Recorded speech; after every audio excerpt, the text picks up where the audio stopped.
What's going on, everyone? This is Jordan with Conquer Trading and Investing, and we're getting ready for our weekly Forex forecast and analysis for the upcoming week of April 6th through the 11th. Let's get started right into the charts, everyone.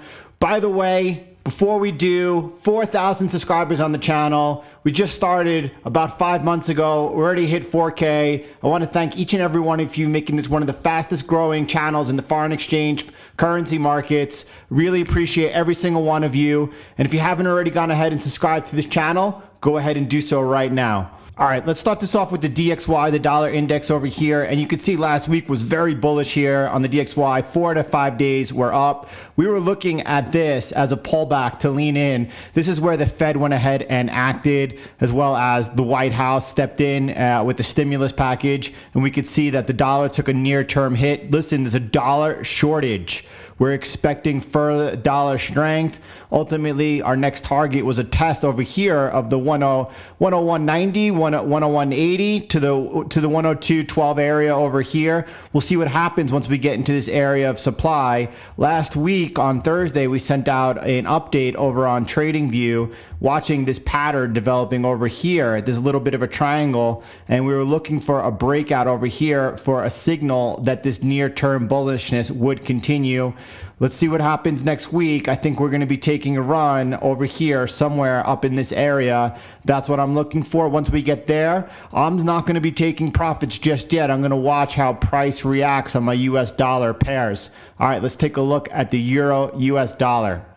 All right, the Euro US dollar, we've seen this has been a pretty difficult pair to trade of late. There's been a lot of money made on it, but at the same time, it's difficult, especially for newer traders, because look at these price moves all the way up, parabolic, and then the same sell-off waterfall down, back up straight. I have to tell you, this move up was a little further than I expected, and it was hard to trade, and now we're coming back down. Look, we're testing this area of support. It held on Friday. Will it continue to hold? Well, we just looked at the DXY, and I'm looking for some further up room over there.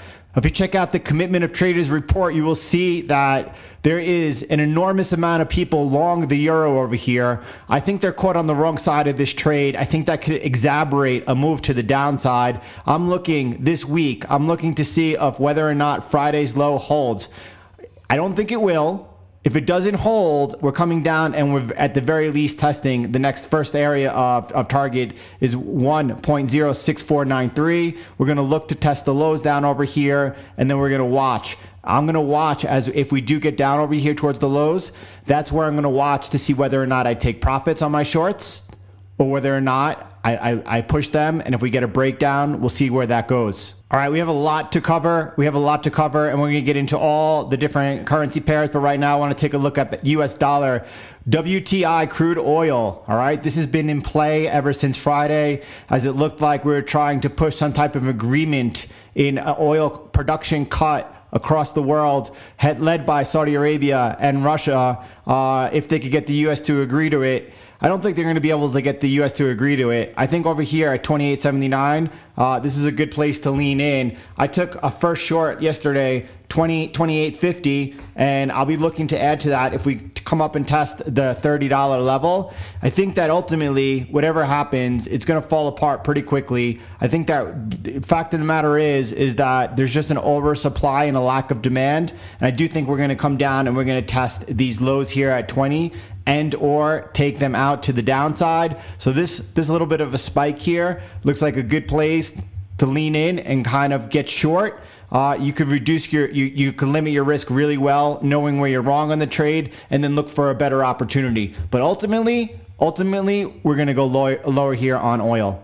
All right, let's take a look at Bitcoin. And if you just step back for a second over here, you could see this big structure. You can see this big trend line and this trend line over here. This is where price was consolidating before we head to the halving, looking to enter the bullish phase of the 4-year Bitcoin cycle. And then we had over here, we had the liquidity crunch, the liquidity crisis.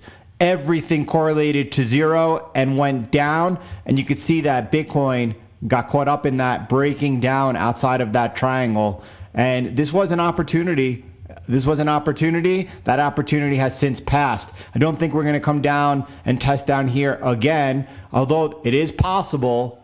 It is possible, but I think that the Fed has stepped in, and I think the Fed has prevented that liquidity crisis, at least in the near term. And I think that's going to give Bitcoin ample time to get back into this triangle pattern. You could see it up here. That would mean this week, Bitcoin has the potential to trade back, coming into about 8,100 or as high as 8,400 before being rejected by the resistance area up here, coming down and seeing if this trend line holds. Do I think that Bitcoin makes it up into there? I think there's a really good chance that Bitcoin, as it's holding its current structure, is able to go ahead and make that leap.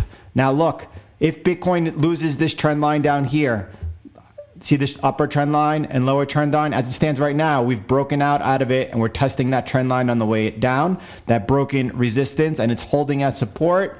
That's leading up to the build for the next move up. Now, where am I wrong on the trade? If we lose this trend line here on the downside, I think at that point we're going down much lower. I think it would be really feasible to be trading in the low 5,000s, and we'll just reevaluate once if we break this trend line to the downside, then we'll take a look. But right now, as things stand, this is quite bullish. This is people are quite neutral. Raoul Pal, the founder of Real Vision, just did a poll. Basically, do you see Bitcoin going up or down from here? 20,000 people voted, and it was exactly 50-50. So you could say Bitcoin is very neutral here, but what you do have in Bitcoin's favor is that this type of environment, bankers, bailouts, stimulus, right? QE. This is what Bitcoin was created for, but guess what? In just 40 days, we're having quantitative hardening. Bitcoin supply is going to be cut in half. The amount of supply generated, new supply generated every day is going to be cut in half. This is going to make it harder money. And right now, this is looking pretty good. All right, let's take a look. Let's stop in here looking at gold. And you can see that gold is consolidating between this area of resistance and this area of support. I do believe why we're in this holding pattern over here, and gold is very neutral right now. It's not interesting at all. Of course, we know it will be again. If we do break above 1645, you know why? A lot of people will look to fade that move. Not me. With this current environment we're in, I wouldn't be surprised if Bitcoin traded up and tested the 1900 high. At the same time, I would not be surprised at all to see Bitcoin trade all the way down, test these lows down here at 1450. Why at that point I would step in to be a buyer. I wouldn't be surprised if we failed there and traded down all the way down and tested even 1280. All right. At this point, I would not be surprised what happens on gold. Nevertheless, right now, we're between this holding pattern. Gold is neutral between this resistance and this support. Gold is not so interesting right now. Gold is going to become extraordinarily interesting soon, but it's not right now. Gold miners might be. Why do I say that? The price of oil is trading down at $30. I'm expecting it's going to go lower. The price of gold is pretty 1650, 1616, pretty high. Gold miners are attractive right now with these low energy prices, I think. All right, let's take a look here at the Euro Australian dollar. This looks kind of bullish to me. I'm going to drop down and look at this on the 4-hour chart with you just so you could see. Look, cancel out this noise up here, right? And put a trend line coming all the way down over here. And it looks like we're breaking out here on Friday. Now, what I like about this trade, and I do like this trade a lot, I am going to jump up to the 8-hour right now, though, with you. Now that you saw that, good look. And why I like this trade is you take out the high of Thursday, this price bar right here, and at that point, it looks like you're possibly off to the races, and it's a good place to get long. It's not that I'm bullish on the euro, but I am more bullish on the euro than on the Australian dollar. All right. Now, come down over here, and you see this support line down over here at 1.7863. All right. That's where you know you're wrong. You trade back below that. Okay, I'm going to get out of this trade. So I have a really, really solid risk to reward ratio, and it is possible that we break lower and then hold this support. Okay, reevaluate, wait it out. If you break this trend line again to the upside, get long. But right now, the potential here for this trade is very attractive. It's a very attractive risk to reward ratio. And there is the possibility that we come up and we test all the way back up here. That's 1,000 pips. That's 1,400 pips. Is that possible? Absolutely. I like this trade a lot. It's something that I'm interested in myself. I wanted to share it with you. All right, I want to move over to some more active pairs here, pairs that are showing pretty nice trade setups. Australian dollar, Swiss franc is one of them. This trade remains valid. Now, people are wondering, since this trade is not falling into profit yet, is it still active? Absolutely. We're still trading below resistance over here. Downtrend, sell into strong resistance. That's how you make money. That's what's happening right now. You have this stronger resistance right up here. This is a fantastic place that I've leaned into this trade. I'm looking hopefully this week and into next to really start to see this pay off. Why do I say that? Listen, I think we're coming upon a re-escalation of the risk-off type environment. I really think that things are going to get pretty bad and start peaking out in the next couple or few weeks. It's going to be pretty tough times for everyone, specifically in the US. And I think you're going to see just definitely a risk off. And this could really benefit if that's the case. Again, we're talking about good risk to reward. I know where I'm wrong on the trade, right? But I also know the potential on the trade, and it's very attractive, and it's something that I want to be a part of. Again, something I want to share with you. Same thing going on the New Zealand dollar, Swiss franc. All right, and we will take a quick look at this as well. The New Zealand dollar, Swiss franc, you can see the same exact setup you're seeing on the Aussie. Not only that, you also see this consolidation over here. You've seen some big extended moves, wild volatility, and now price is consolidating. What happens next? It's that spring being coiled down. All that energy is being consolidated, and it's going to spring, and it's going to explode. Which way will it be, up or down? Well, I have the resistance above me. This is a place to lean into the short. I hope it's to the downside. If it's not in the upside, again, I know where I'm wrong, and my risk is limited. All right, let's jump over to the Australian dollar, US dollar. And again, you can see this familiar setup that we're looking at. You can see this big downtrend. You can see a snap up into the resistance. And this was the place to get short. Now, I didn't take this trade myself, but it is obviously a beautiful trade. It's a textbook setup that we always take. Look, you could see this first area. This was resistance on the way up, but you never triggered a short sell. Here you got short over on the pair, and now this is falling into favor. The reason I bring this up is I don't want you to chase after this right now. And you could see that we ended up into this little area of local support on Friday. The odds are that we continue trading down? Yes, there is. But the entry was up here. And if you didn't get the entry up here, do not chase after momentum. But the reason I want to show you that is because you could see this happening. You could see that price coming back into the resistance holding. You got your good risk to reward. And this is a beautiful trade. I didn't get a hold of it. I can't get a hold of them all. But this is a nice trade that I just wanted to review with you as we move forward. All right, let's jump over to the pound US dollar. Again, this one is now just breaking down. There's still time, possibly, unless you get a big gap and run away, to get into this trade on Monday. Listen, it's that US dollar, and it's all about the US dollar right now in this type of environment. And do not forget, we are in a crisis. All right, US dollar, Japanese yen, Swiss franc, those are the go-tos. Here you got, finally, the pound was holding up strong all week, maintaining and consolidating. It looks like it's breaking down now. It closed below this area of support. That 1.2297 level was support. It closed below it. That's now a time to look for a retest to the upside, right? There you can even see it. Let's look on the 4-hour.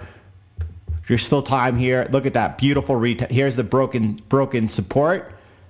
Price comes down, comes back up, and test that broken support. Let's see if it holds as resistance. If price on the 4-hour starts making a lower low, that's a beautiful entry to get into this trade, because again, here's where you're wrong. Here's where you're right. That's a beautiful, I don't know if that's a 1 to 3.5, a 1 to 4 risk to reward ratio right here. Either way, just into the first area of support to see if you're going to take profit is a beautiful risk to reward. And then again, you watch how price reacts, and maybe this comes down even lower. We'll see, but looks like a very attractive setup to share with you all. Let's take a look here at the US dollar, Canadian dollar. To be honest, this is my first time looking at this pair in a couple of days, and I thought that we were going to be trading down closer to the support with that spike on WTI that might not have affected Canadian crude, which is inland and cost more to take over to the cost for shipment. But either which way, I thought we were going to see a little bit more strength, but that dollar is just so strong, and it's even stronger here than a Canadian dollar with the fundamentals kind of flipping. Now, to be honest, it's a little bit difficult for me to pick an entry over here, and I don't want to chase after this thing to the upside. I'm trying to get a look to see if there's any type of indication of any type of play that you could lean in off of to get involved over here, and I'm not really seeing it very closely. So I'm going to draw in that trend line over there, and that's what I'll look at. If we do break above that trend line over here to the upside, because of the continued momentum here on the dollar, I think that's a place to finally lean in here to the US dollar, Canadian dollar. I do love that US dollar right now. I do always check the other side of my trade, and I'm looking for that to break down. Now that's not happening right now. We still have a little bit of further momentum, and I'm going to ride it out as long as it's here. So this also looks interesting. Again, it's also about picking the best setups. You're not picking every setup you see. You have to make a list, and on that list you have to pick maybe if there's 3, 4, 5, 6 setups, and then discern which are the best 1 or 2 that you're actually going to trade. You're going to find that if you're able to make that type of selection, you're going to produce much more high probability trades, and your win ratio is going to go up. It's just not a question of taking all the trades that present themselves, but trading the best setups. All right, and then we're going to take a look now at the pound Japanese yen. I have it on the 8-hour. Let me pull up here to the daily time frame first to get a look with you. Again, this looks pretty nice over here. This looks pretty nice.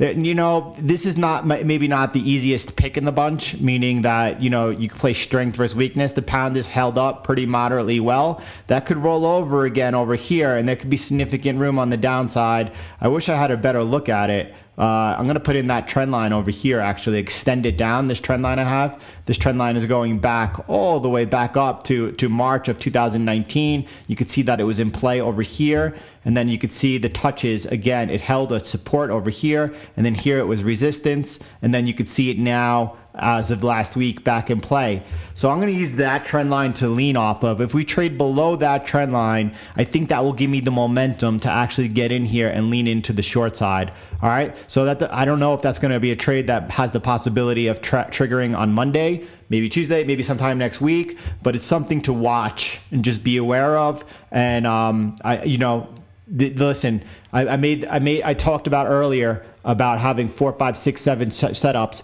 Trades come in waves. There could be a day or two where you should do nothing but watch the markets. You should be doing your analysis, seeing the flow of the market, but not entering a trade because there's no trade setup.